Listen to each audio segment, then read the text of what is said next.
And good morning and welcome to the UCCE Master Gardener Program of Riverside County and Western Municipal Water District Efficient Landscaping Workshop. Welcome everyone this morning. Your hosts today are Janice Rosner, Master Gardener, and myself, Lisa Lemoyne, Master Gardener and Western staff. Janice? Before we get started, I would like to make mention of a few of the Master Gardener events. We are trained volunteers that offer science-based information and who advise and educate the public on gardening and horticulture. We often have Master Gardener tables, which are Ask a Master Gardener at the farmers market throughout Riverside County. This includes Corona, Temecula, Moreno Valley, Murrieta, Riverside, and if you happen to be in the desert area, there is usually one in the Palm Springs or La Quinta area. On the first Saturday of each month, we have a table at a public location, which is the RCRCD property. It is a 3-acre demonstration garden of sustainable practice. This is a public learning center and all are welcome. Lisa? Great. And we'll meet here again on October 8th for our next workshop with guest speaker Susan Klein with her presentation on colorful habitat gardening. For today, please submit your questions through the chat feature and we'll submit them to the speaker probably at the end of her presentation so that we have a discussion time. We'll post resources such as Master Gardener's hotline in the chat for specific challenges that you may be facing in your yard. So that as our guest speaker today, Patti Bonawitz, goes through her presentation and something lights up for you that you have an issue going on in your own yard and you'd like more information, you can call that hotline and someone is there who will be able to answer your questions and help you out with that specific issue. Janice? Today's speaker, Patti Bonawitz, has been a very active Master Gardener since 2008. Her most recent Master Gardener activities include being our newly elected chair-elect for 2022 to 2023 year. Congratulations, Patti, and thank you. Yes.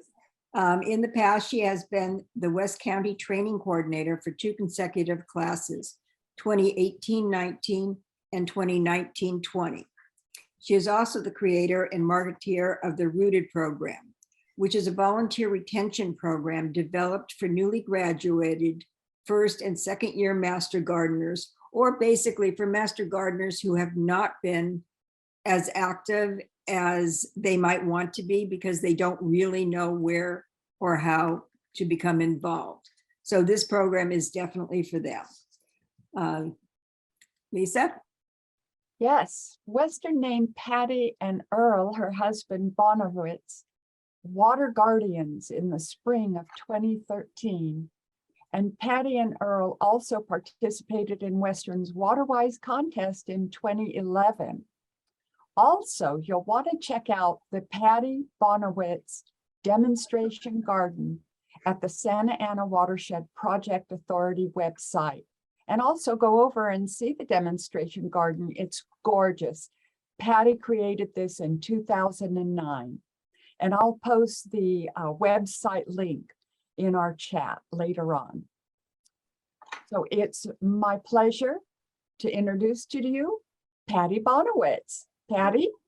Hi, thank you. Thank you everyone for coming and joining. I'm excited to be here today. Thanks for letting me share my journey to my garden transformation. I'm going to share some tips with you throughout my presentation that I've learned along my journey. And we'll take your questions at the very end. So we'll see if we can get through this and hold your questions till then, or just write them down in chat and we'll get to them. Thank you. Transition is the journey to change, and transformation is the result of that journey. So that's exactly what we're going to do today. We're going to take a journey, we're going to learn about changes, and we're going to watch the results of that journey and how it transformed my front yard. Whoop, bear with me, I'm learning here. Whoop, whoop. There we go. There we go. No, maybe not yet. Somehow. Right. Right. Well, we're gonna try the journey if I can ever get out of the first home player. What is there we go. There we go. Now we're going. All right. A water-wise garden can be lush and colorful, beautiful, water efficient, and put money back in your pocket. So let's talk about why garden sustainably. It saves money in water and yard maintenance costs, and improves your garden's health, and it protects water quality and wildlife. Generally, sustainable gardening is forward-thinking, values ecosystem support over aesthetics, and makes a little negative impact on the earth as possible. It works with nature instead of against it. Sustainable gardening is popular, especially these days, because it is a basic life-supporting system. It covers the air, the soil, the water, and everything that is a part of the environment. There has been a huge disconnect between us humans and the world we live in. And that's a quote from Owen Dell, and he is the author of Sustainable Landscaping for Dummies book. And if you haven't had a chance to look through it or buy it, I highly recommend it. It's a great book. He also says there's nothing wrong with beauty. He also says sustainable landscaping isn't about creating ugly gardens. Okay. Why isn't that moving? Sorry, I'm having a little difficulty. There we go. Let's talk about more reasons to garden sustainably. You want to have the right plant at the right place. You've all heard that. And if you haven't, you'll probably hear it a lot through my presentation. Landscape locally. Use plants that are appropriately suited to your location and climate, and most importantly, to your soil. In choosing plant material, keep it simple. Don't crowd plants. They say, as a rule of thumb, 20 to 30 max of plants material is a good rule of thumb for your standard size yard. Plants will grow. Yeah, they do. They do grow. We're going to talk more about that in a later slide. Consider when buying plants that you take into consideration sun, shade, drainage, size for starters. Plant in odd numbers. So if I know a lot of us that love to garden, we find a new plant, and we want to get this one plant, and we just buy the one plant, but landscape contractors usually say buy in odd numbers so that you do 1 or 3 or 5, so you plant like in a cluster or an arrangement. But I'm going to talk about that more later, about plant choices in the later slide. We're also going to nurture the soil, nurture and protect the soil, conserve energy, reduce pollution, and more reasons to garden is to conserve water. That's a biggie. Also reduce pest problems in the garden, and encourage wildlife.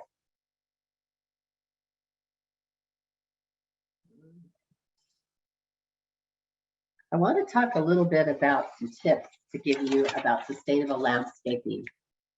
And those key tips will help you maybe understand if you don't have a sustainable landscaping now, maybe it will encourage you to get involved into it.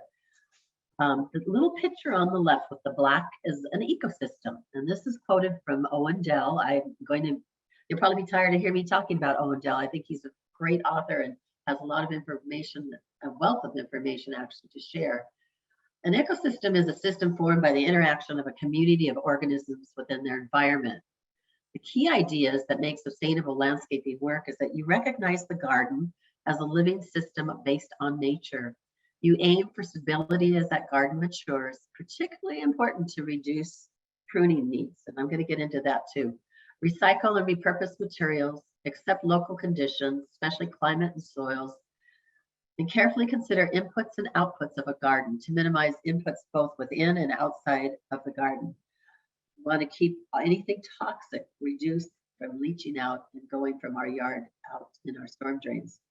By putting these ideas into place, creating our gardens, we can have a profound beneficial impact on the future of our world. Owen Dell says a garden also generates materials that could be harmful. Make sure that you keep that in bay. Don't let polluted runoff or chemical-laden water go down the storm. The idea behind sustainable landscaping is to develop ways to reduce these inputs and outputs without sacrificing beauty, economy, and ease of maintenance. And I want to look at the picture in the middle. We've got a little circle of life on the left, which is our sustainable ecosystem. Our gentleman in the middle, now to me, we have 3 R's, and you probably all know what they are. You've all heard them: reduce, recycle, and reuse. But this guy, he's busy pruning. And to me, that doesn't seem very sustainable. To me, that plant may not have should be planted there, because the less pruning you have to do or garden work, that plant, in my opinion, is not the right plant for that place. Let's go on. We've got more to talk about. Also, I want to make a tip for you is to make your yard like a sponge. I want to encourage you to provide plenty of planted areas instead of pavement. Make your areas permeable so that when we do get water, we do get rainfall, but they go into the ground, not into the storm drains. Create low spots in your garden that will soak up rainwater. Those are called swales, and you've probably heard of people having those. I'm going to share with you later on in the slideshow how I created mine. I want to encourage you to build a rain garden to capture stormwater and channel it through planted garden areas. And get rid of chemicals that could leach into an environment. Let Mother Nature handle pest control. She really does a good job. She doesn't need our help. Some things to consider about making your yard a sponge is water. Water is a really important factor. So do you know where your water comes from? Do you know how the water comes into your yard? How about, do you know how it moves through your property? And if you create a bioswale, where does that take the water? What does that do to your water? And where does the water end up? And another thing, having worked in the water industry for 23 years, where does it end up after you use it, and who uses it next? And that's something to think about. By creating a watershed-friendly landscape, you'll save money on water, your plants will love pure rainwater, and the environment will be grateful for you. We're going to talk about some tips now for wildlife. I don't know about you, but I love to see the wildlife in the yard. It's fascinating. And so let's talk a little bit about some tips that I learned through my journey. Limit the amount of lawn, because grass offers less food and cover for most wildlife than other plants.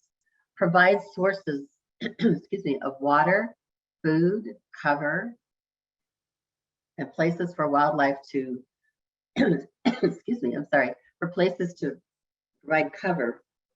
I'm sorry, hang on here for a second. I want you to see something, but I have something blocking it. So let me see if I can do this.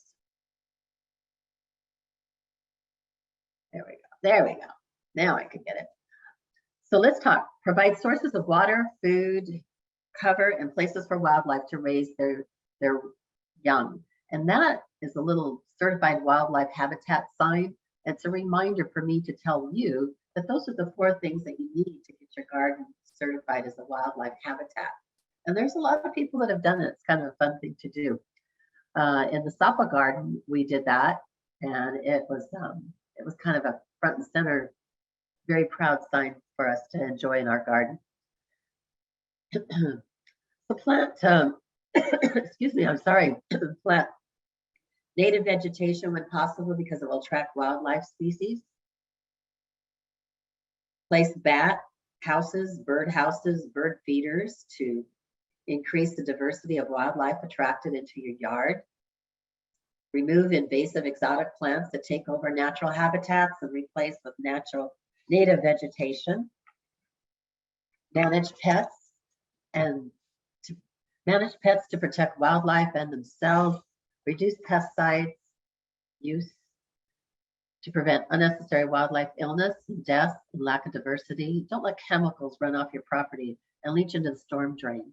Expand the habitat by working with your neighbors to create larger wildlife habitat patches. Due to our limited resources, we don't have the luxury to garden conventionally or traditionally anymore. Sustainable landscaping is much more interesting and beautiful. So say yes to less, embrace the transition to sustainable landscaping. We really can't afford not to. Now we're going to come on a journey. And I'm going to tell you, this is my house. This is where we live in Murrieta. We had 2,700 square feet of grass, not really a very pretty yard, but you know, it worked for us at the time until I became educated. And I want to share, let's see, I have to move. This is coming in my way.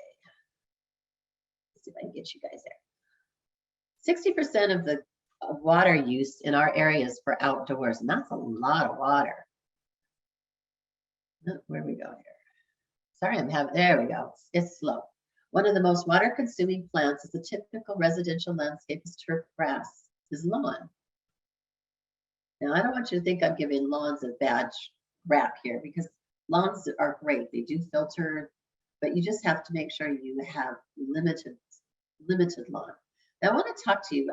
This whole concept of sustainable landscaping, I tried to get my husband to let me convert our front yard. And I knew that I had done it at work in the garden. I was the project manager for our demonstration garden at SAPA, at the Santa Ana Watershed Project Authority. So I knew what it was. I was learning what I was doing at the garden at SAPA, and I said, I can bring this home. And he goes, oh my gosh.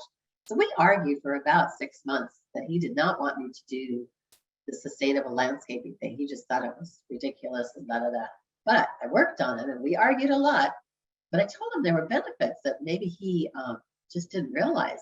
One is that we wouldn't need a mow and go guy. We wouldn't need to have our grass mowed. We'd save water. And I'm going to move this over here. We'd save water if we went sustainable. That means money in his pocket. Well, that's made him smile.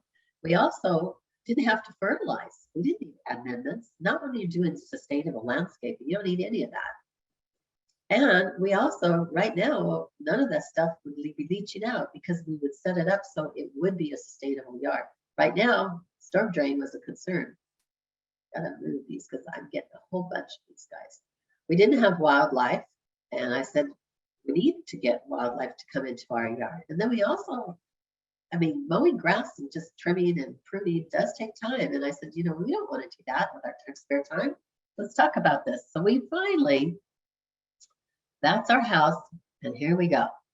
I need to move this because it's in my, let's go back. Bear with me, I'm sorry. All right, so once we got through all talking about it, then we decided, all right, we're gonna take a little poll here. What is the world's best design tool? Lisa, are you gonna roll that poll or do I need to do that? Lisa? I just pulled it up. Okay. Does everybody see it? Oh, wait a minute. That's not the beginning. Lisa, are you there? I am here. Okay. You want to give that a shot? I just pulled it up, but it was the end.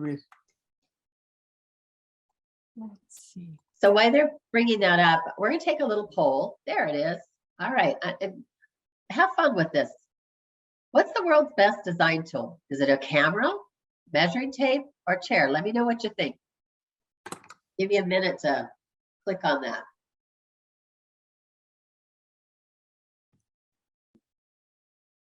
Oh, wow. Look at all the percentages. Awesome.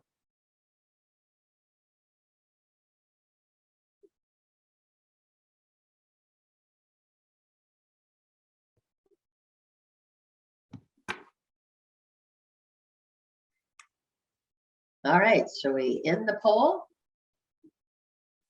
Looks like, oh, no, we still got more coming in. Okay, we'll give you a second. Oh, boy, it changes constantly. Okay, I think we have it now. All right. Okay, so we've got about 33% said a camera. We've got about 25% said a measuring tape. And it looks like about 47% said a chair.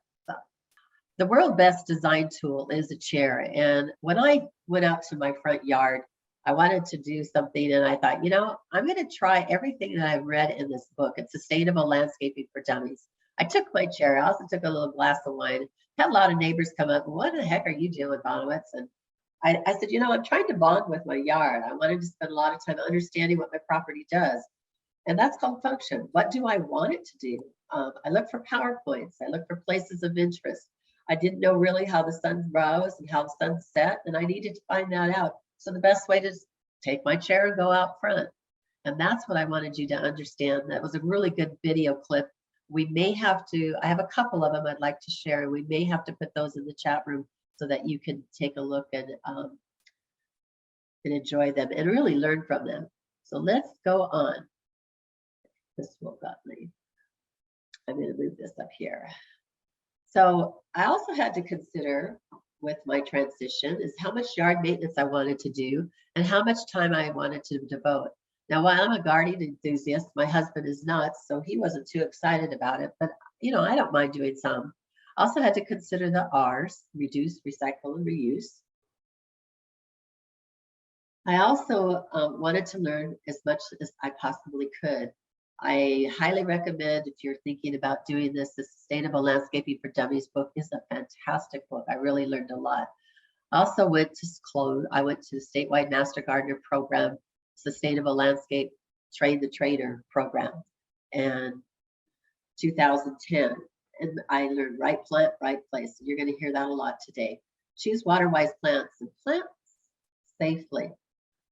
And I'm going to talk about more about the plant safely in a later slide. Something I didn't know back then, because I was kind of an early adapter with this concept, finishing up in 2010. I didn't know much about plant safely. So I want to talk a little more in another slide about that. Plant appropriately for where we live. I wanted to downsize the lawn, but I only wanted to plant what I needed. So those were my concepts. Also wanted to harvest rainwater. I wanted to, of course, mulch, and irrigate efficiently by using weather-based timer. I knew what I wanted to achieve. Now, my husband we were still in this 6-month arguing time, and he's online today, so I'm not going to go into great detail or I'll be in trouble later, but all kidding aside, he really was not a proponent, and I was trying to convert him and telling him all the things that we could achieve. And I knew we could do it. I just had to get him to buy in. So with that, we're going to move on. So this is how I got started. I brushed up on basics. I learned as much as I could. I took classes at Eastern. I took classes at Western Municipal Water District, anything they offered, workshops, just like you folks are attending today. I took a workshop, and we were saturated with information, which was fantastic. I brushed up on design basics, unity, balance, contrast, variety, shape, form, focal points, texture, color, plant materials, and oh yes, I also had to touch up over doing it because I have a tendency to sometimes get a little carried away. I want to talk about some of the things we did. We tapped into Western's programs and resources. Back when we were doing this in 2009, we participated in a water audit. I think nowadays, Lisa, don't they call it a water efficiency survey? If I'm not mistaken. Yes, we do. Yes. And we actually failed miserably. And I, working in the water industry, was a little embarrassed actually, but we failed pretty bad. We also participated in MP3 rotator nozzles for your existing irrigation. We also participated in Western's turf removal program. We participated in their smart controller program. And to be honest with you, anything Western offered, we participated. It's a great resource for homeowners. And we just learned so much, and they taught us a lot, and we really appreciated that. They also had back in 2009, 10, I don't know if you remember this little, I'm sure you do, Lisa. They used to give little CDs out, and it was called Water-Wise Gardening. And it would talk to you and show you different things about plant information. You could load up on, find out the size of the plants. Well, today you're lucky because they have this on their website, and you don't have to worry about a little CD, but it's a great tool. But also today, you also have other sources. You have the SoCal Yard Transformation, which is a wonderful tool from Western that shows you how to do your yard from start to scratch. And if you're not really much on designing, they have a already designed landscapes with style book for you to take and research and review and get ideas. So they've already laid out some landscape ideas for you, so you don't have to do the legwork. And that's been a great tool. So I want to talk a little bit, where did I find my inspiration for our front yard? Well, I checked out demonstration gardens. I put my tennis shoes on and I hit nurseries, and I looked at how they arranged the plants. I looked at the materials that they used. And then I talked to a lot of people. I got a lot of ideas. But it all boiled down to changes in my landscaping and gardening routines would make it so much easier to save water and reduce my utility bill. So after all my learning and thinking about all the things that I wanted to do, what I wanted to put in, what I wanted to make as a focal point, I came up with this My Design features, and these are my must-haves. An entryway that made a statement. And the reason why I put that in there is because my husband's a real estate broker, has been for quite a few years. And on Sunday afternoons, many a time we would go and drive, look at open houses. He would visit with the sales associates, and I would go out in the yards and look at the yards and see what was going on and what was interesting, what wasn't.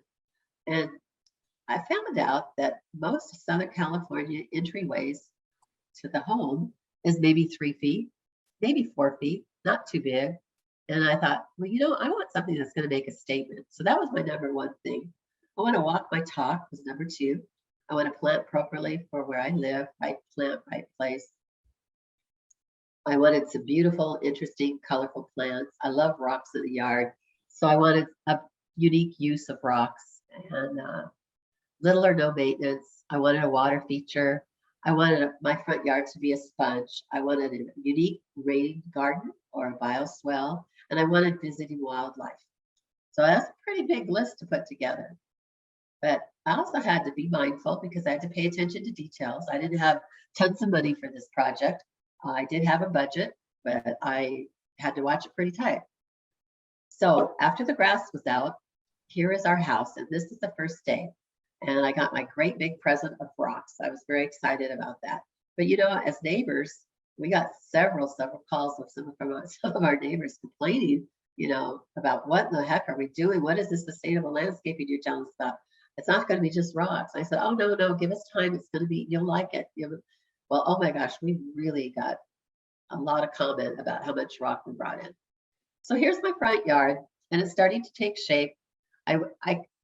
Part of that clip that I wanted to show you from Owen Doyle is that you have to know when to call in a landscape contract.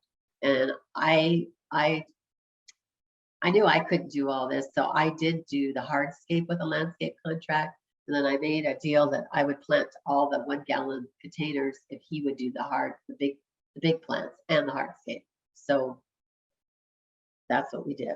So here's a picture of our front yard. He's lined up the bricks. Because I was on a budget, I had to be a little mindful of the cost of the steps. And I didn't want concrete because I want my yard to be a sponge. I want paved, permeable areas. Here's another view of it. You can see my steps going down, and I have a little rock bench out here in the front. And my bioswale, you can see over here. Can you guys see that? Give me a nod, Lisa or Janice, if you can kind of see that, the arrow. Do you see my arrow? Yes. Yes. Okay, good. That's my little bioswale, and it actually is not a little bioswale. I'm going to show you a picture here in a minute of it. Here's the entryway. My entryway I designed to be 18 feet long. That's pretty wide. This level is 16. The next one was 14. And then that top step here before you get into the pathway is 12. And I thought, you know, that kind of achieves it. That's pretty much of a statement. I had this big rock right here in front where you can see the arrow. And then there's a rock bench just behind this plant. And I thought, you know, the contractor said, here, we're going to put a big rock right here in the middle. That's a big walkway. And I said, well, that sounds kind of fun. So that's where it ended. Now here's my bioswale. When we decided to do this, it goes actually right to the fence in the back. We scooped out about 2.5 feet of dirt, and we piled it on this mound. I don't know if you can tell, but I've kind of got my arrow, and it's a mound there. Yes. And when it rains, we do get Lake Patti, as my husband calls it. We get about 2 feet of water, depending on what we get. I haven't looked at it from yesterday's rain, but it's really a nice bioswale. Here's another picture looking forward to my front yard. You see that big rock bench kind of at the top rock on the, let's see if I can use my point right here. And then we have another rock bench on the far end of the yard. So things are starting to take shape. The rock walkway is of DG, and I'm going to tell you a little bit about that in another picture. This is my plant list. And yes, I told you that try to limit it to 20 to 30. I had way too many. I had 40, and it just was a lot. Actually, when it finally grew in, it was just too much. So some of that had to come out a little bit, but that is my plant list. And I just thought everything was so pretty and colorful, and I was so excited to plant it all. Now here's a picture of the beginning. The big stuff was planted, the rocks were placed by the contractor, and my husband and I planted all the little stuff. So this is a picture of our planting. It begins. I have a little tip for you. And you may have heard this about drought tolerant plants, but the first year they sleep, the second year they creep, and the third year they leaf. And so plan accordingly, give your plants room to grow. And everything led to this transformation. This is my front yard, my big entry, my statement entryway. I have lots of color, lots of movement. And I want to show you, because in future pictures, I'm going to show you, see this little chase tree? I have a chase tree here and a smoke tree. That's another side view. We had pink and white iris. I had my smoke tree, and I had a beautiful Bonawitz bush, which is the butterfly bush. Yeah. And you see all that, okay? And hot pokers. But for those people like me that have very severe allergies, I wanted you to be mindful to make sure when you do use plant material or pick it out, that you be mindful about people with allergies. Unfortunately, this left side of our front yard, we had to replant about 4 months after we first planted it, because I found out I was allergic to Bonawitz plants. I was allergic to pestilence. I was allergic to salvia. So all of that stuff had to go. And gratefully, my boss at the time, she was excited to receive my plant gifts. So we replanted. Here's another picture of my yard. My bioswale is about, like I said, is about 1.5 to 2 feet tall, deep. And the ground that we took from that bioswale made a mound up here.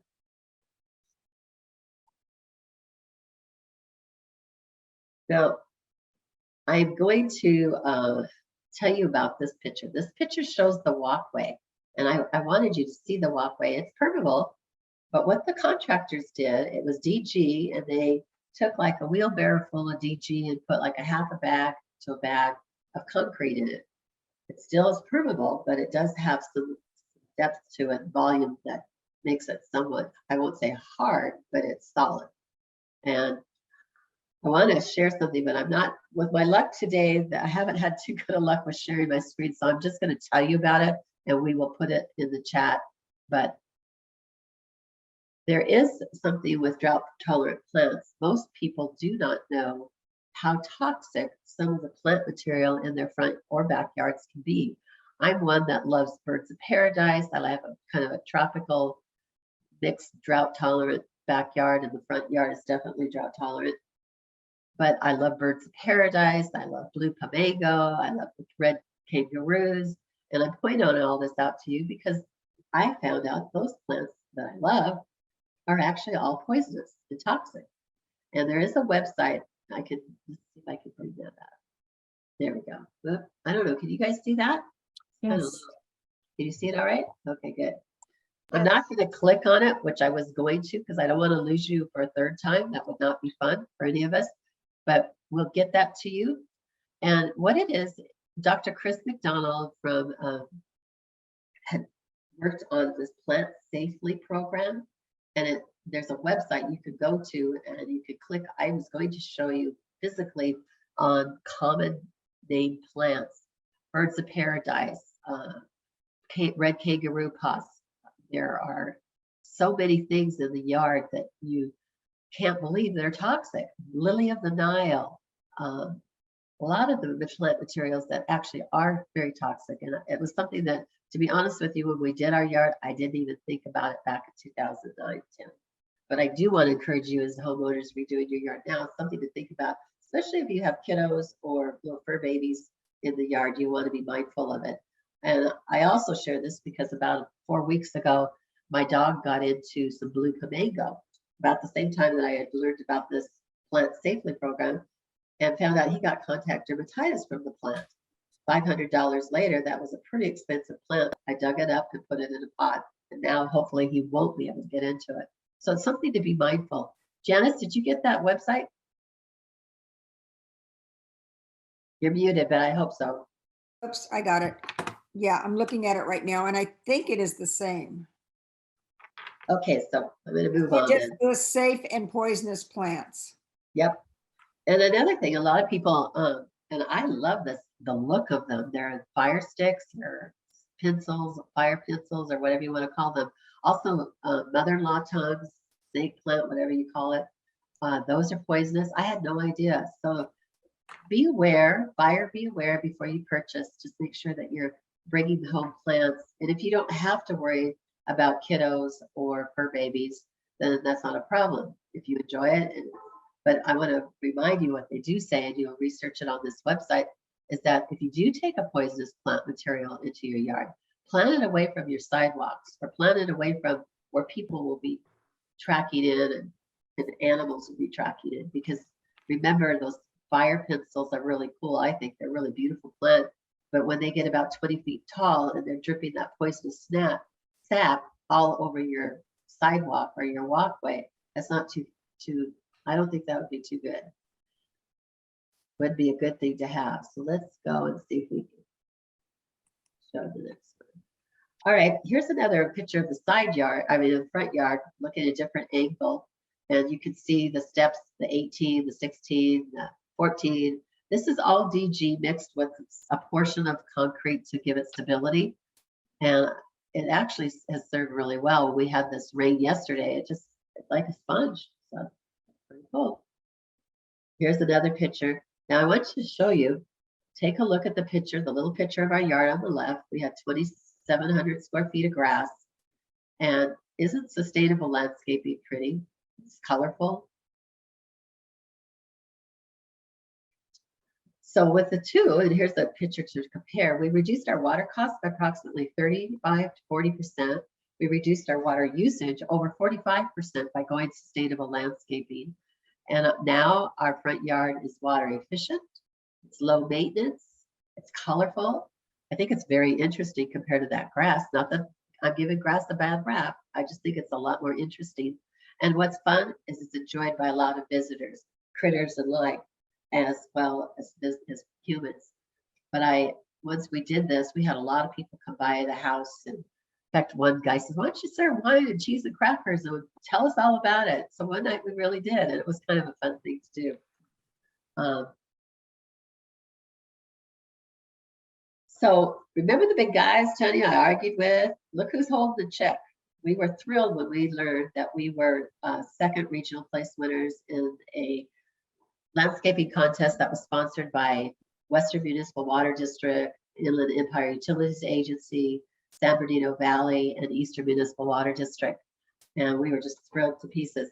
But I have to laugh. Remember all the arguing? It took me over 6 months. Look at the big guy holding the check. He's a pretty happy fellow. Western was also very kind as a contestant winner. They did the schematic of our yard. So that. Here's a picture of our yard about 2012, just 2 years later. And that's our little puppy dog there. But remember how I was telling you that a tip about drought tolerant, the first year they sleep, the second year they creep, and the third year okay.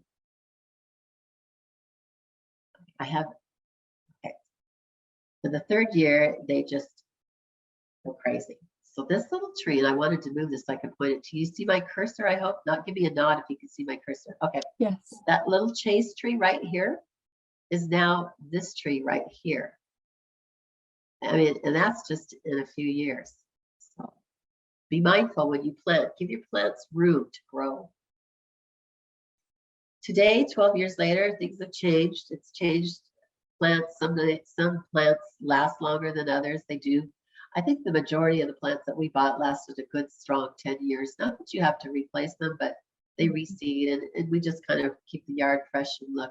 But there is a difference. Look at this little chase tree where I have my arrow on my cursor right now. This is the chase tree today, 12 years later. So give them room. Give your plants room to grow. It looks kind of bare and thin in the beginning, but believe me, it will grow. Now, I don't know if we could do this. Maybe we could show this. In summary, I'd like to just share this little clip. In 2014, ABC was doing a special on drought-tolerant landscaping, and we were fortunate enough to be one of the couples that were interviewed. And I wanted to share this and in my presentation with this little clip. I think we should be okay on this, Lisa, because I'm just going to press the button.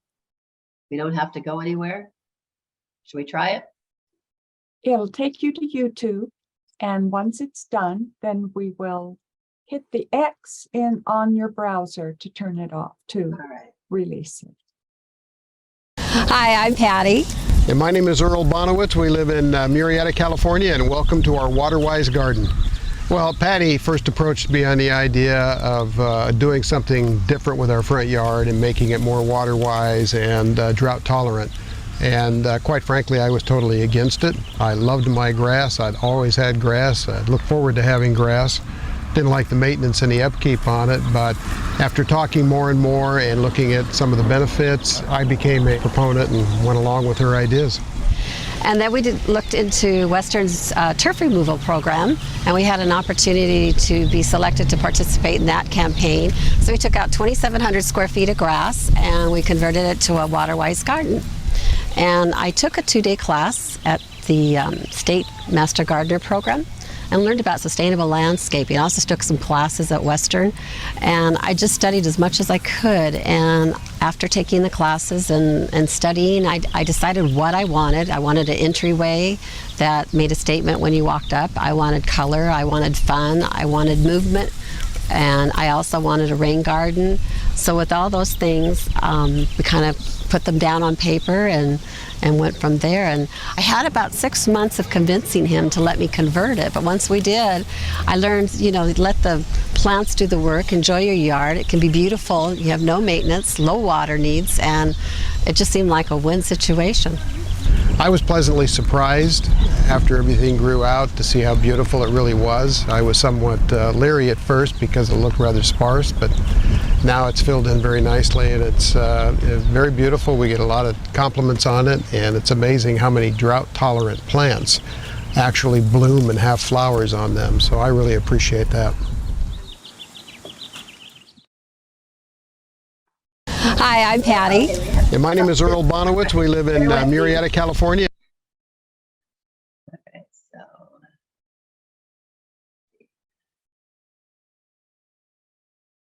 And welcome to our WaterWise garden. Sorry. Well, Patti, first to try it one more time. All right.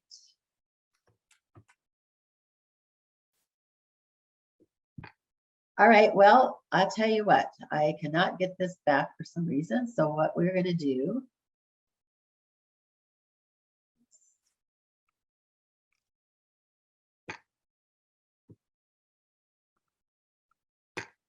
I don't think I'm going to stop sharing. Yeah.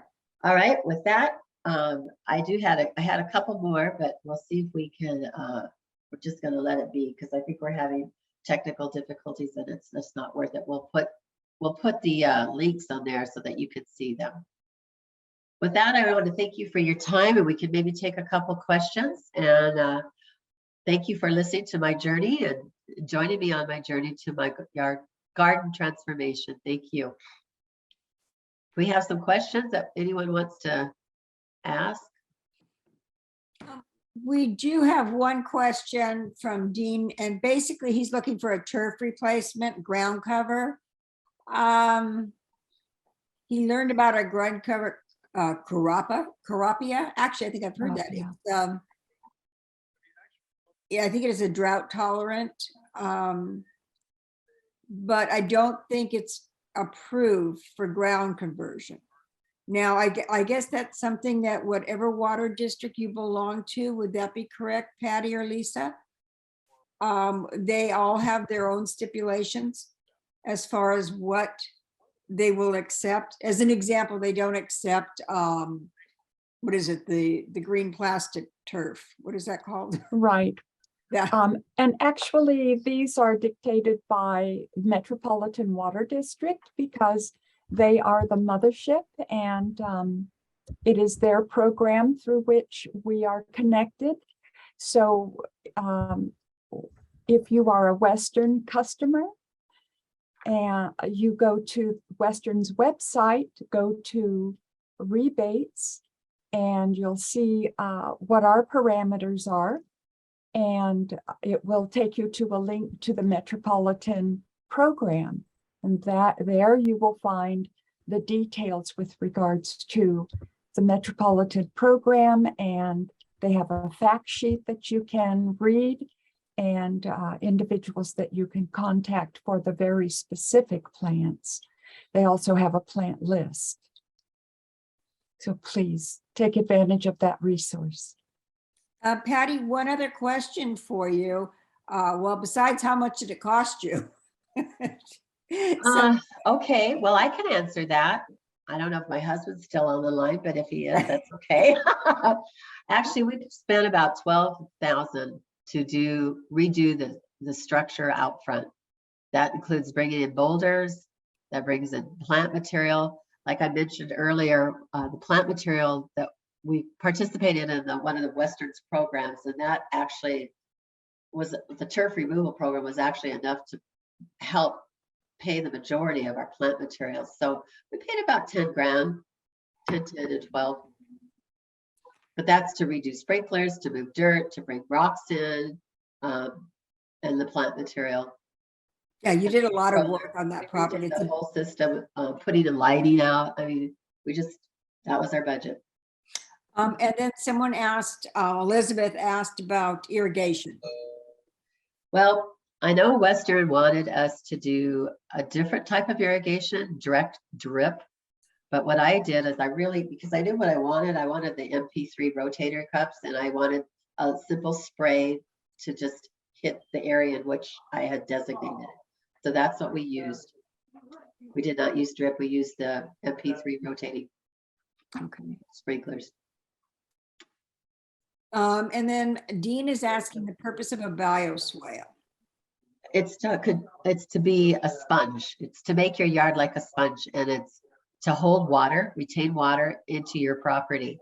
The bioswale, like yesterday's rain that we had, the bioswale will actually absorb and percolate that water down into the ground, rather than having it run off into the storm drain or down the street.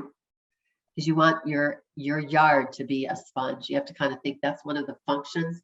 And I'm sorry that Dell, we could have a little trouble with the technical difficulties with his YouTube, but we'll get the link, and then we'll put that in the chat room for you. But you could see that, and we'll give you more detail on rain gardens or bioswales. But that's what that was for. It's just to absorb water, be a sponge.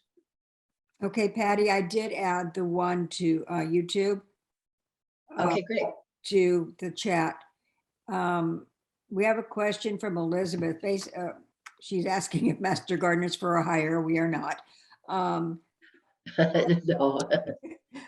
She's asking about professionals to help design and plant. And that is a very difficult question, I know.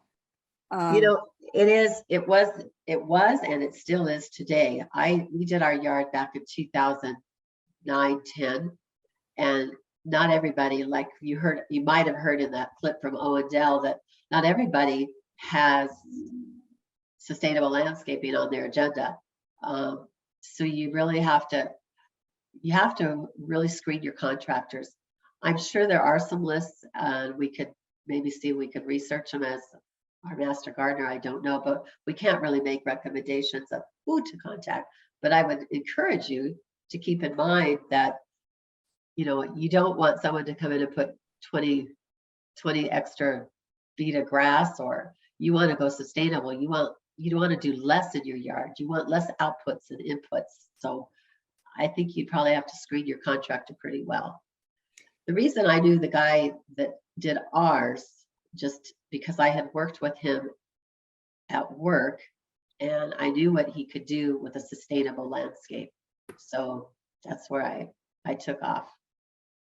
I could make a suggestion to go to the California Native Plant Society. That's a good one. With their bloom, they have a lot of design layouts. And it's kind of going back to your little poll, Patty, about sitting in a chair and observing. Uh-huh. It's, in design, you go out and you tear out pages of, you used to tear out pages from magazines of what you liked. Yeah. And then you kind of collect it all together and pick and choose from part of that. But some of these websites, especially for the native plants, and it doesn't mean they have to be 100% native. They can have drought tolerant plants with them. And you will still get the same effect. But they have some design ideas on there as well. Well, and also if I could say something, Western has a lot of resources for design ideas online. In fact, actually tons of stuff. Back when we redid our front yard, there was maybe not quite as much that we have today, but Western's got some great opportunities for you to do research. They've got great resources. They have a so-called transformation book. They've got lifestyles, which actually have landscaping already set for you. You just have to pick the style you like. So there's a lot of resources. Tap into them from your water districts. Yeah, that transition book is fantastic. I mean, it takes you from A to Z. Yeah, it's a really It really good tool. does. And I'd like to suggest also that you check into the plant list on Western's website. It's a very hardy, drought tolerant and native listing of plants that thrive in the Inland Empire. And while I have your attention, I would also like to introduce to you a board member of Western Municipal Water District, Director Brenda Denstead. She joined us today for the workshop, and she has been a longtime supporter of our educational programs, especially the Master Gardener workshops, and we appreciate her support. Director, good morning, and thank you for joining us today.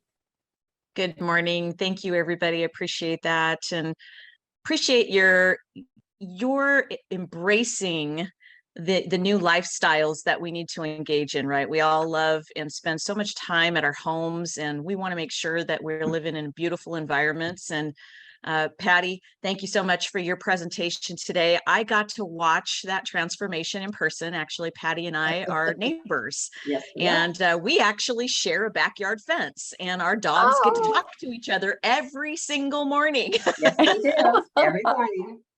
So I've got to watch that transformation. And one of the things that I realized as a homeowner myself was, we always want to do the right things, and we want our value in our home to be translated to the outdoors. Many of us appreciate and enjoy. And we realized that it was really difficult to do, to try to figure it out. And one of the things that we started with Patti's yard transformation, when we started doing all of these wonderful landscape gardening contests, was the fact that we got to do and reproduce that on our website with her design, along with other landscape winners, because that's what people said. Give me a plan. I can copy a plan. And so we really embraced that idea, and we continue to do that. That's why we put together the Landscapes with Style guide. So that is available live on our website, and you can preview that in full color. And the other thing I wanted to share with you folks too is, while I was very upset over having to leave our demonstration garden at Alessandro, our 1 acre demonstration garden at Alessandro, when we sold that property, we are working right now with the March Air Base Air Museum to reproduce a demonstration garden and work in conjunction with those folks. And their entire front entrance is going to be redone. We're working on getting grant funding with that and some partners in the area. And we'd love to have you folks join us at the Master Gardeners to come and participate in that when we do the transformation over there at the March Air Museum, because we know that the public wants to go and actually see things in person. We want you to touch it, smell it, feel it, look at it, and be a part of it. So thank you so much, everybody, for being here. We really appreciate it.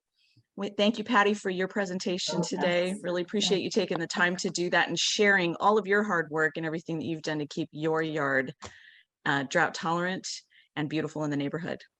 Thank you. Thank you, Director. So if, does anyone else have any questions for Patti? If not, Patti, I'd like to thank you very much for the workshop today. And to the audience, thank you very much for attending today.